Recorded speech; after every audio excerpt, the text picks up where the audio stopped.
Bentornati sul canale, dalla Fara e da Fuz. Oggi parliamo delle origini dei Longobardi attraverso le fonti.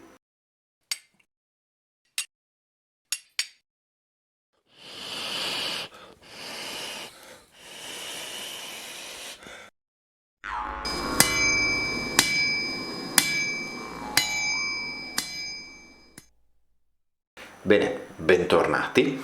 Alcuni video fa, prima di quello a richiesta legato al film The Northman, che vi lascio qui in link e anche probabilmente in descrizione, avevo fatto una richiesta, avevo domandato se foste interessati ad alcuni video riguardanti le storie dei Longobardi, in più parti, magari dedicate alle fonti, all'analisi che ne sono state fatte e alle conclusioni più contemporanee.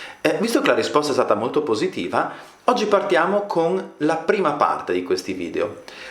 E ovviamente la prima parte sono le fonti, dove la storia etnogenetica dei Longobardi viene narrata, come nascono i Longobardi, come acquisiscono il loro nome, nelle fonti prettamente longobarde, 3 su 4, e in una precedente a tutte le altre e per questo degna di essere annoverata tra le fonti originali. Prima di proseguire vi ricordo sempre di iscrivervi al canale, di cliccare la campanellina per essere aggiornati su tutti i nostri video, di seguirci su Instagram e su Facebook se volete vedere foto, immagini e link a eventi a cui partecipiamo, e che se poi voleste supportare economicamente il nostro progetto di piccolo villaggio longobardo strettamente sperimentale ricostruito in un boschetto qui vicino, vi lasciamo sempre il link nella descrizione di questo video e nell'header della pagina YouTube al nostro profilo Patreon. Patreon è una piattaforma che permette di diventare mecenati sostanzialmente. Si supporta la produzione culturale di qualcuno o di qualche gruppo di persone che si ritiene valida. Nel nostro caso c'è in questo momento un unico livello, la Rimanno, ma pensiamo di incrementare altri livelli a cui poi dedicare maggior spazio. In questo momento la Rimanno è sostanzialmente un sostenitore che si fida, nel senso che quello che noi mostriamo su Patreon è molto simile a quello che mostriamo sugli altri social, solo con delle anteprime. Quando aggiungeremo degli altri livelli sicuramente ci saranno dei contenuti dedicati solo a questi mecenati. Bene, torniamo a noi. Le storie dei Longobardi. Le origini dei Longobardi, senza entrare per ora nel grande dibattito sulla loro veridicità, sulla loro attinenza storica e sul loro significato, fanno riferimento principalmente a due grandi fattori: la migrazione e l'acquisizione del nome. Chi di voi non abbia familiarità col mito originale dei Longobardi, lascio qui il link al nostro racconto fatto durante il primo lockdown, tratto da Paolo Diacono in questo caso, oggi è importante specificarlo. In questo racconto i Longobardi lasciano la Scania, regione a sud della Scandinavia, per motivi legati al sostentamento, alla carestia, all'aumento della popolazione, alla scarsità di risorse, e nello spostarsi verso sud incontrano i Vandali. Nello scontro con questi, richiedendo un supporto divino, ottengono il loro nuovo nome di Longobardi, mentre prima di allora erano noti come Vinnili. Ora, mi sono mantenuto molto sul vago, perché? Perché nel video di oggi leggerò alcune traduzioni di questo mito che vanno dalla metà del VII secolo al IX. Vedremo come questo mito si evolve, vedremo come cambiano i termini, vedremo come cambiano i riferimenti a questi due elementi, cioè la migrazione e l'acquisizione del nome. Bene, premettiamo la fonte a cui faremo riferimento noi come Fara per questa analisi. Ci sono infiniti libri che trattano delle storie dei Longobardi, del mito longobardo di Paolo Diacono. Noi utilizzeremo, parlo sempre al plurale per quanto voi vediate solo il mio faccione, ma l'approccio che condivido con voi è quello deciso dall'associazione tutta insieme.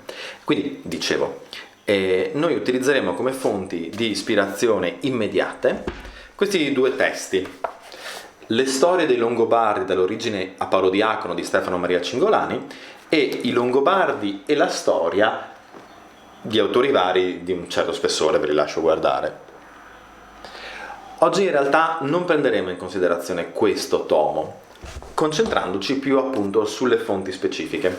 In questo testo della metà degli anni 90, Stefano Maria Cingolani fa un bellissimo percorso di analisi dei vari miti e delle varie leggende legate all'origine dei Longobardi, all'interno di un progetto che non credo sia poi stato portato a termine, legato a più popolazioni barbariche. Ecco, nei primissimi capitoli lui riporta, tra l'altro con traduzioni proprie, quindi quelle che leggeremo oggi saranno diverse dalle traduzioni che potete trovare ad esempio nell'edizione dell'Historia Longobardorum della Schira, che usiamo normalmente noi della Fara, o in altre. Lui riporta, dicevo, i testi di questi miti etnogenetici, partendo dal primo in ordine cronologico e poi spostandosi ai 3 successivi. Perché, per quanto possa sembrare strano, la leggenda sulle origini dei Longobardi viene tramandata a partire da queste 4 fonti. Non ce n'è molte altre. Le altre tendono a essere trascrizioni, copie o riproposizioni di queste 4 fonti originali che poi fra loro hanno probabilmente dei rapporti e un'evoluzione legata all'evoluzione della società longobarda in sé. Partiamo dalla prima fonte. La prima fonte è Fredegario, autore franco della Borgogna, che scrive probabilmente intorno alla metà del VII secolo. E cosa scrive dell'origine di questi Longobardi? Leggiamo nella traduzione e anche nel assestamento di Stefano Maria Cingolani. Le parti che riguardano l'etnogenesi longobarda non sono tutte accorpate, lui le mette in ordine in modo da poterle fruire in un unico testo. Le leggiamo ovviamente in traduzione. La gente dei Longobardi, prima di assumere questo nome, esce con moglie e figli dalla Scatanavia, che si trova tra il Danubio e il mare Oceano. Allora vengono scoperti dagli Unni mentre superano il Danubio e si accingono a portare loro guerra, essendo interrogati dagli Unni quale sia quella gente che osa entrare nei loro territori. Perciò, ordinando alle proprie mogli di legare i capelli sotto il mento e la mascella, così che, meglio simulando un aspetto maschile, avrebbero mostrato ai nemici di essere molti di più, infatti i capelli delle donne, simili a barbe, scendevano lunghi fino al mento. Si tramanda che al di sopra di quelle schiere una voce abbia pronunciato: «Questi sono Longobardi, dei lunghe barbe», la qual cosa, da parte di quelle genti, si tramanda che abbia detto un loro dio, che paganamente chiamano Vodano. Allora i Longobardi avrebbero esclamato: «Colui che diede il nome conceda la vittoria». In questa battaglia sconfiggono gli Unni e invadono la Pannonia. 2 punti. Ho deciso io di utilizzare il termine Vodano, mentre nella traduzione di Stefano Maria Cingolani c'è il termine Odino. Ma perché ho deciso di utilizzarlo? Perché nel testo latino si dice Vodano. E esiste un altro video della Fara che vi lascio qui, sul perché non riteniamo adeguata la completa identità fra il dio norreno Odino e quello germanico Wodan Godan. Un'altra cosa, avrete notato che in questo testo compaiono meno elementi di quelli presenti in chi ha familiarità con la leggenda di Paolo Diacono, ad esempio, e che sembrano molto più confusi.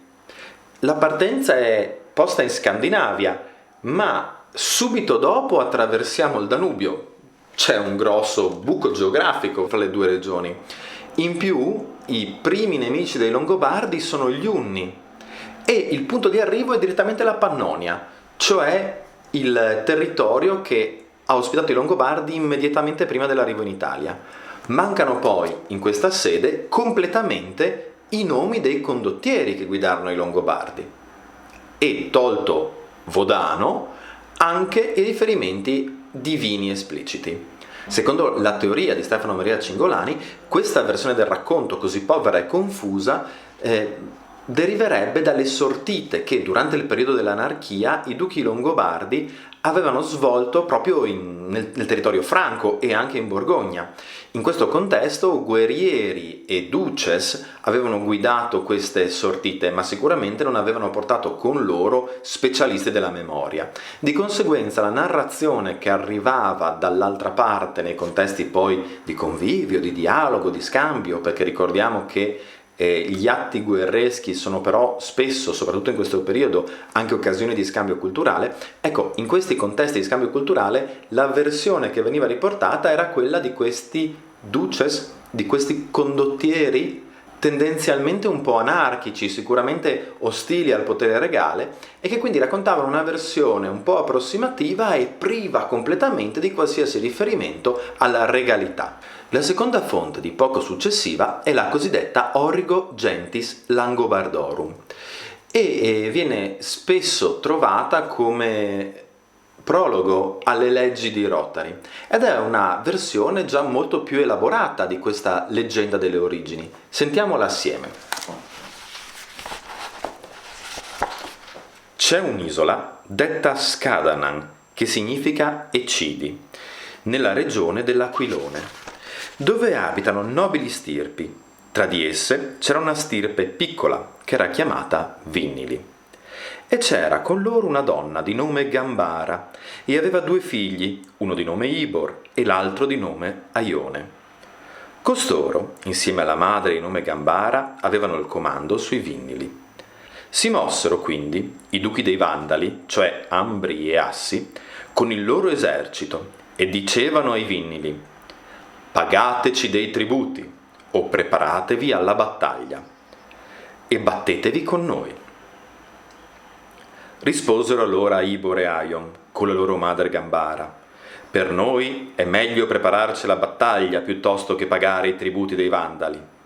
Allora Ambri e Assi, cioè i duchi dei Vandali, pregarono Wotan perché concedesse loro la vittoria sui Vinnili. Wotan rispose dicendo: a quelli che vedrò per primi al sorgere del sole, a costoro concederò la vittoria. In quel tempo medesimo, Gambara con i suoi figli, cioè Ibor e Aion, che comandavano sui Vinnili, pregarono Freya, moglie di Wotan, perché fosse propizia ai Vinnili. Allora Freya consigliò che i Vinnili venissero al sorgere del sole e le loro mogli venissero con i propri mariti con i capelli sciolti attorno al volto, a somiglianza di una barba. Quando il sole nascente si levò, Freya, moglie di Wotan, girò il letto su cui giaceva suo marito e fece sì che il suo viso fosse rivolto verso oriente e lo svegliò. E quello, guardando, vide i Vinnili e le loro mogli con i capelli sciolti attorno al volto e disse: chi sono queste lunghe barbe? E Freya disse a Wodan: come hai dato loro un nome, da loro anche la vittoria. Ed egli diede loro la vittoria, perché, così come sembrava opportuno, si vendicassero e riportassero la vittoria. Da quel tempo i Vinnili sono chiamati Longobardi. Ecco, in questa seconda versione troviamo più elementi. Troviamo di nuovo lo spostamento dalla Scandinavia, troviamo il fatto che gli Unni vengono sostituiti dai Vandali, quindi da un'altra popolazione germanica, che poi sarà la stessa citata da Paolo Diacono, quindi 2 fonti contro una, a favore dei Vandali, e incominciamo a incontrare i protagonisti della storia. Ci sono dei nomi, ci sono Ibor e Aion, i 2 duchi che guidano, i 2 gemelli mitici che guidano l'avanzata longobarda, che hanno tanti altri esempi, non solo Ambri e Assi Vandali, ma anche Hengst e Orsa sassoni, o perché no Romolo e Remo romani. Esiste quindi un fil rouge di gemelli mitici che guidano le popolazioni indoeuropee. In questa versione compare anche la moglie di Wodan, Freya, e compare più volte citata la madre dei 2 gemelli, Gambara. Le dinamiche non vengono esplicitate in maniera molto chiara, mentre parrebbe dal fatto che sono i Vandali a rivolgersi direttamente a Wodan che la vittoria sarebbe stata più a loro favore se non ci fosse stato l'intervento di Freya e di questa richiesta trasversale attraverso Ibor e Aion e soprattutto Gambara alla moglie di Odino. Quindi ci troviamo di fronte a un'altra versione dello stesso mito. Il mito si evolve, il mito aggiunge particolari e però comincia a costruire quell'immagine che poi avremo in Paolo Diacono. Ora, proprio a Paolo Diacono andiamo, ci spostiamo quindi nell'Historia Longobardorum, arriviamo alla fine dell'VIII secolo. Paolo Diacono è un longobardo di Forum Iuli, cioè di Cividale del Friuli, capitale del ducato più tradizionalista del regno Langobardorum, e che però scrive questa storia quando il regno è già finito. La scrive, la dedica, la regala a Carlo Magno, ha alcune vicende familiari complicate che fanno in modo che lui voglia chiedere un'intercessione all'imperatore per il fratello che aveva fatto parte di alcune insurrezioni successive alla sconfitta del regno Langobardorum. Fatto sta che questa storia racconta le origini del popolo longobardo con diversi inframmezzi ecclesiastici, storici in genere, fino a qualche anno prima dello scontro coi Franchi. Si evita di toccare l'argomento scottante.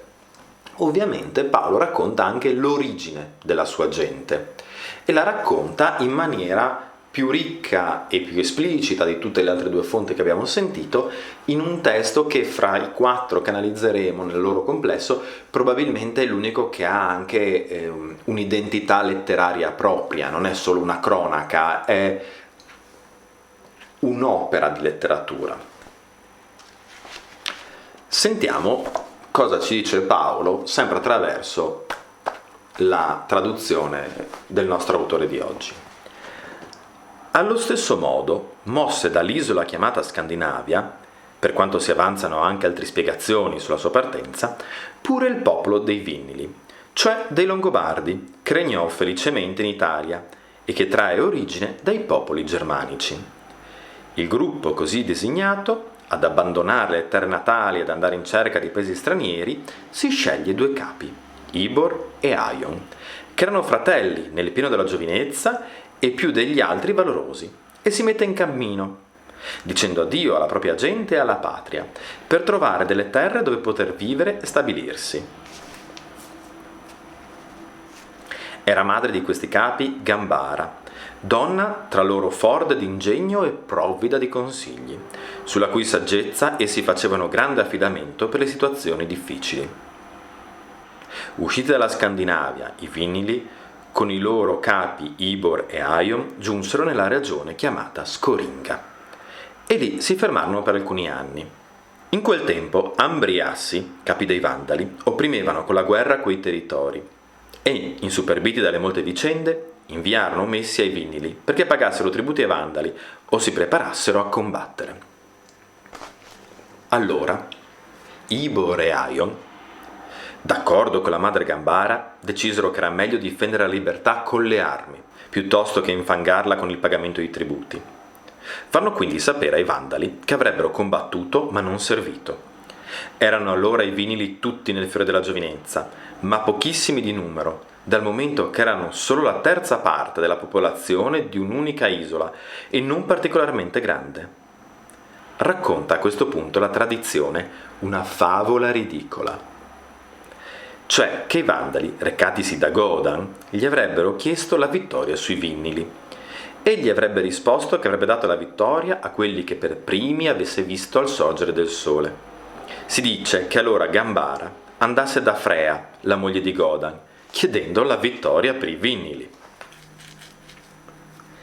E Frea le suggerisse che le donne dei Vinnili si sistemassero i capelli sciolti intorno al viso, così da farli sembrare barbe, e appena giorno si presentassero insieme agli uomini e si disponessero per farsi vedere anch'esse da Godan, da quella parte dove egli era solito guardare dalla finestra volta a oriente. E così si dice che fosse fatto, e Godan al sorgere del sole, vedendole, avrebbe detto: «Chi sono queste lunghe barbe?» Allora Frea gli avrebbe suggerito di donare la vittoria a quelli cui aveva attribuito il nome. E così Godan avrebbe concesso la vittoria ai Vinnili.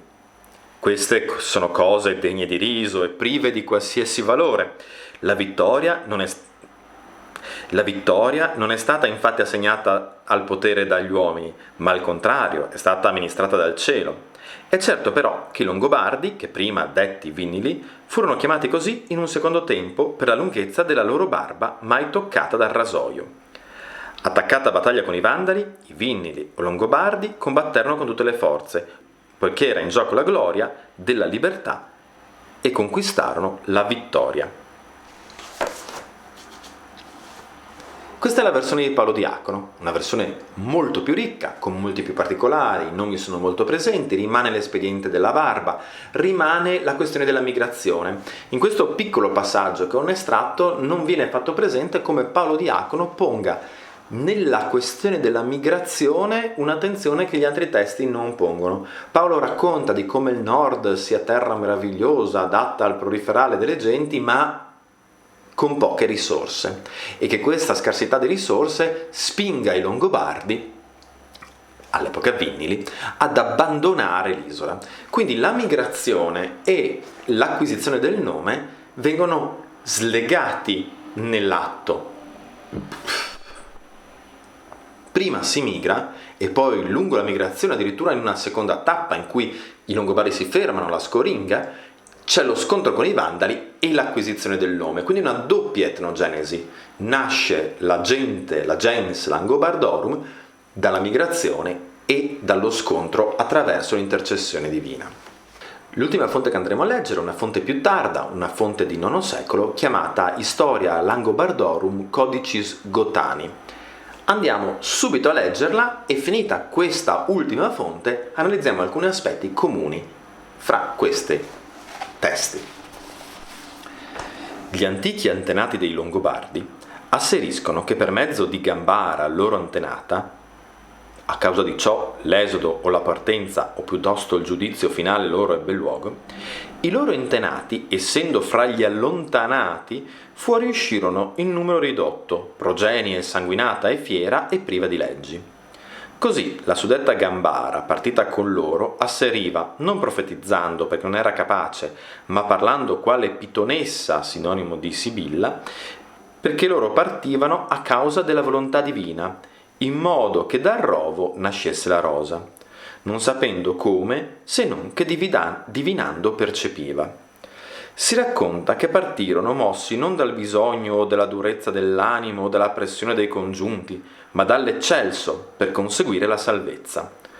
Ora inizio a parlare dell'origine della razza e della parentela dei Longobardi, dell'esodo e del comportamento loro, delle guerre e delle devastazioni che fecero i loro re, delle terre che devastarono.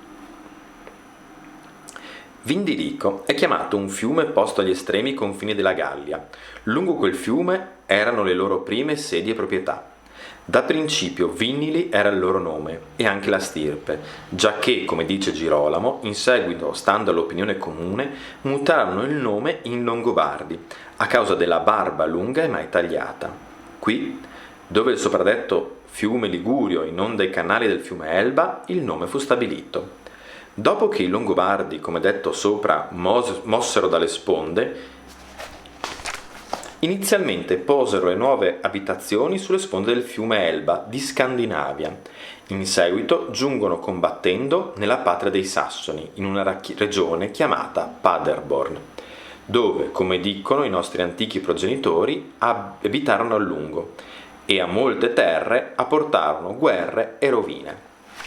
Ecco, di nuovo, in questa ultima fonte abbiamo la migrazione, una migrazione che però non è più, come in Paolo, mossa dalle necessità, ma è mossa dal disegno divino, che probabilmente dovrebbe portare i Longobardi, pagani e feroci a diventare i cristianissimi re d'Italia, e il nome viene attribuito sì per le loro lunghe barbe, ma compare completamente la componente mitico-religiosa di Godan, di Frea, e l'attributo della barba lunga che nei confronti con la molto più tarda religione norrena sarà uno degli attributi propri di Odino.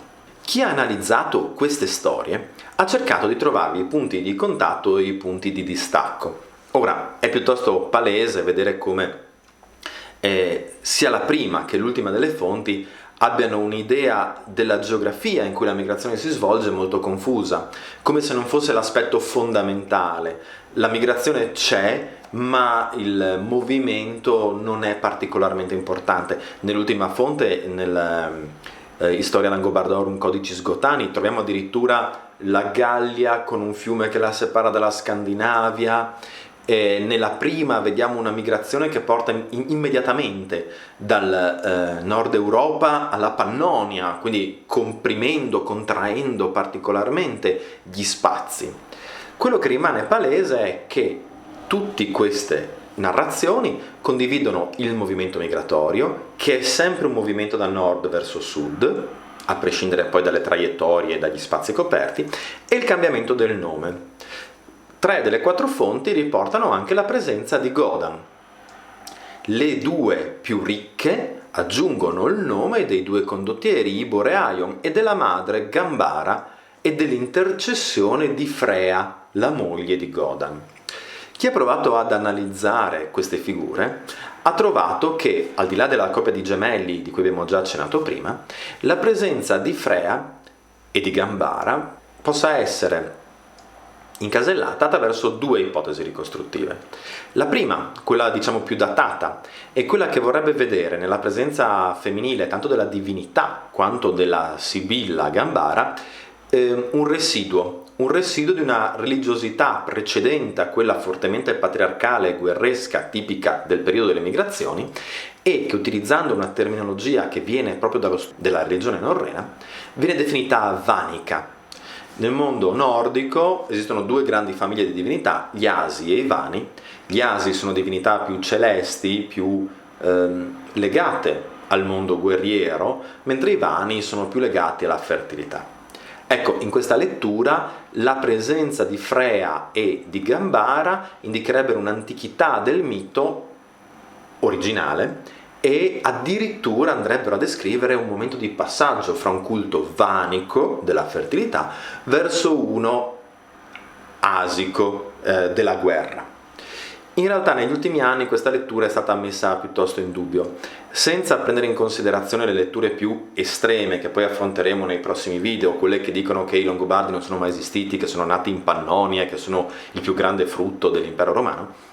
Però si tende a dire che in generale questo meccanismo così soddisfacente a livello logico del passaggio da Vani ad Asi, da fertilità a guerra, sia un pochino troppo meccanico e non abbia in realtà abbastanza agganci all'interno né della narrazione né delle fonti materiali per essere realmente giustificato. Un'altra lettura che si fa più di recente e che tra l'altro trova concorde Stefano Maria Cingolani, l'autore delle traduzioni che abbiamo letto oggi, è quella legata allo sdoppiamento della coppia divina.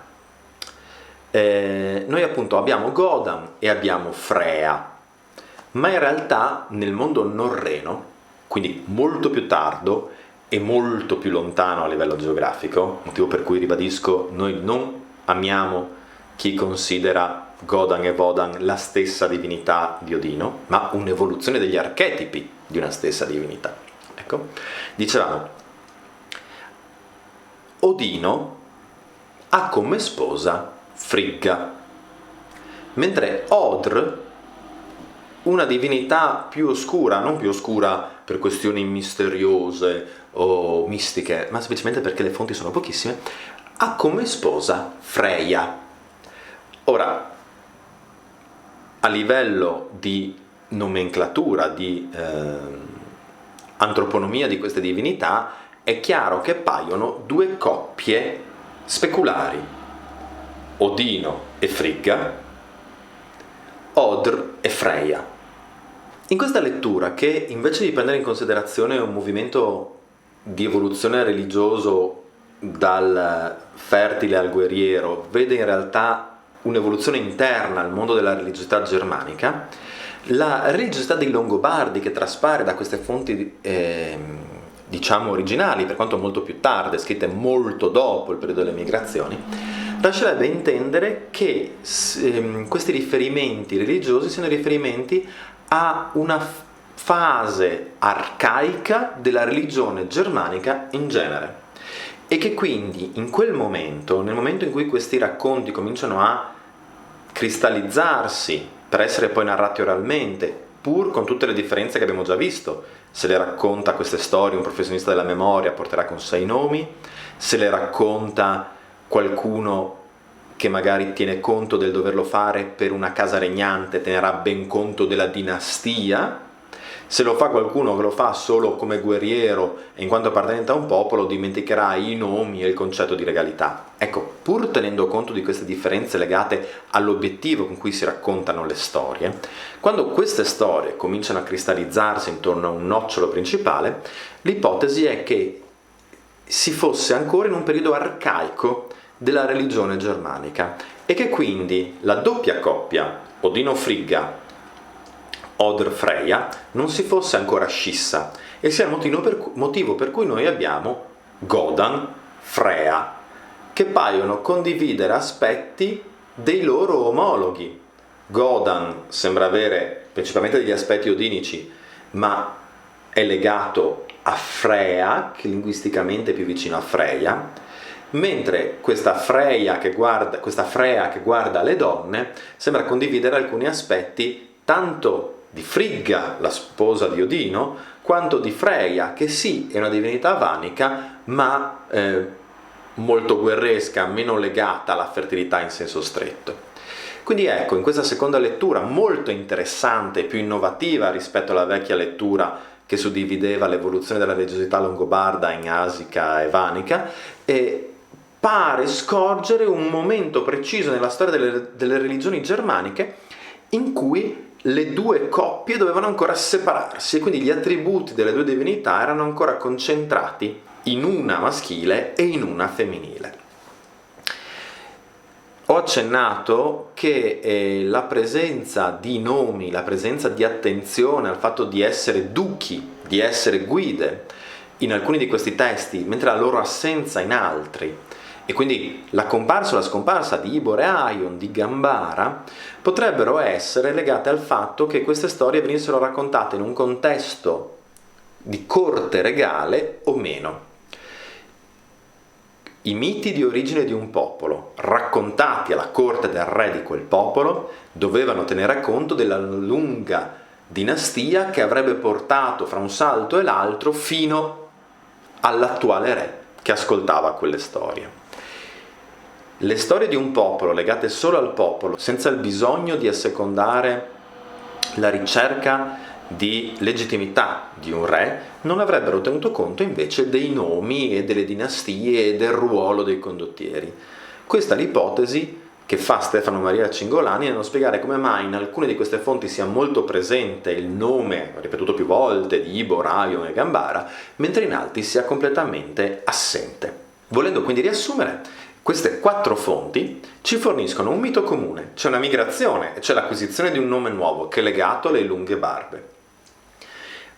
La prima e l'ultima fonte sono quelle più vaghe, sia a livello geografico sia a livello di nomi, mentre quelle centrali sono molto concordi, per quanto non identiche, sulla migrazione dalla Scandinavia verso sud, sullo scontro con i Vandali e non con altre popolazioni, e con l'intervento di Gambara insieme a Ibor e Aion per ottenere il favore di Godan tramite l'intercessione di Freya. Ecco, queste differenze, secondo Stefano Maria Cingolani, volendo riassumere un pensiero molto complesso, vanno riferite a una fase arcaica della religiosità germanica, dove appunto le due coppie speculari delle divinità norrene non erano ancora diventate due ma erano ancora una, e a momenti differenti in cui queste storie venivano raccontate ed ascoltate, e quindi se ad ascoltarle e a raccontarle c'era un pubblico legato alla corte del re, o non c'era un pubblico legato alla corte del re e quindi non voleva riferimenti alle dinastie. So che quest'ultimo punto può sembrare quello un po' più confuso, ma se poi affronteremo altri aspetti delle storie dei Longobardi, vedrete che ad esempio il primo re giudicato storico dalle fonti scritte, questo Agilmondo, fa riferimento al genere Gungingus, ex genere Gungingus, la famiglia dei Gunginghi, che dal punto di vista linguistico assomiglia moltissimo alla lancia Gungnir, che sarà poi un attributo della divinità norrena Odino.